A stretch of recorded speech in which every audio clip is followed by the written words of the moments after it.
The ECB cut interest rates by 25 basis points to 0.5%. Right now I'm joined on the line by Peter van Hout, Chief Economist at ING in Brussels. Well, Peter, do you think this record low cut today will make any difference to the current state of the Eurozone's economy? Well, actually, market rates are already extremely low, so this 25 basis point cut will not make that much of a difference. I can only think of two potential positive effects. The first one is that for peripheral banks that are now borrowing from the ECB because the interbank market is not available to them. For those banks, that will make a difference because they will pay 25 basis points less. So in a way, it will be support for peripheral banks. That's one. And the second potential positive effect is a confidence booster that markets would, let's say, react favorably to this rate cut by the ECB and thereby improving the mood overall. But as a matter of fact, if you look at markets' reaction, it has been rather muted. So that second effect is not coming through yet at this moment. And of course, Peter, there has been this ongoing debate surrounding austerity versus growth. Draghi argued in today's conference that countries cannot simply abandon their plans for deficit reduction and embark on a borrowing spree to fuel growth. Well, what are your thoughts on this debate and on Draghi's comments today?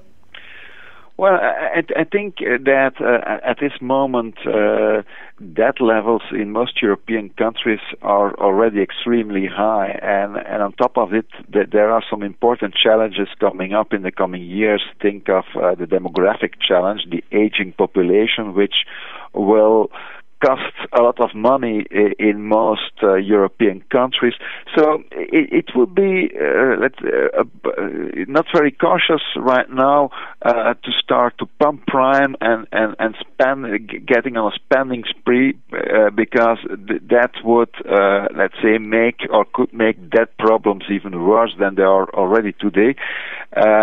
And therefore, I think that Draghi has a point in saying that perhaps you might change the composition of the fiscal consolidation, so getting a bit slower in terms of tax increases, but perhaps cutting a bit more on expenditure in the years to come.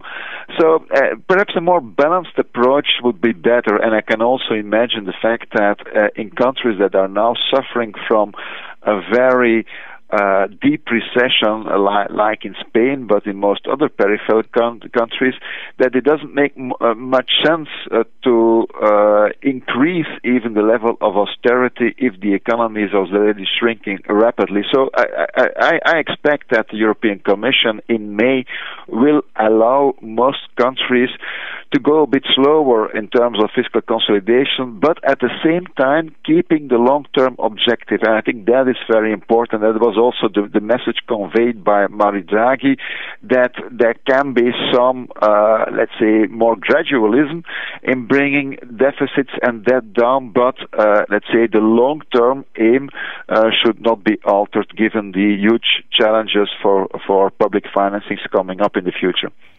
And Peter, what other imperative points do you think Draghi made today? And were you disappointed by anything he may have said? Well, apart from the rate cut, let's say the other important announcement was the fact that liquidity, full allotment liquidity, so unlimited liquidity for the banking sector, will remain in place up till July 2014. So that's a strong commitment that monetary policy will remain extremely loose until at least the middle of 2014. That was an important message in my view.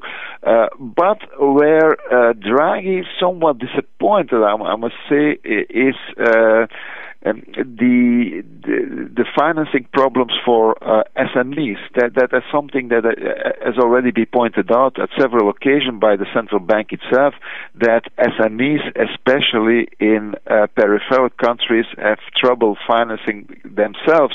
And so markets, to some extent, had hoped that the ECB would come up with non-conventional measures to let's say, to help the financing of SMEs, especially in peripheral countries. But the announcement on that point has remained extremely vague. The ECB is going to discuss with other European institutions what they might or can do in the future, but there has not been a concrete action plan yet. And finally, what type of market reaction have we witnessed today as a result of today's cut?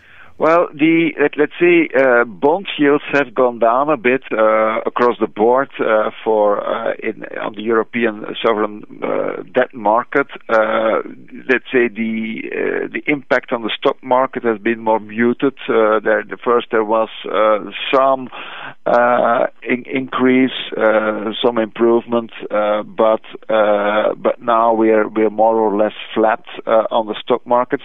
And I think the euro-dollar was the most interesting, or showed the most interesting behavior during the press conference, because at first the euro actually strengthened after the rate cut announcement, but during the press conference Mario Draghi signaled the possibility of the ECB cutting rates and more specifically the deposit rate into negative territory. So he didn't exclude in the future the possibility of having negative deposit rates within the eurozone.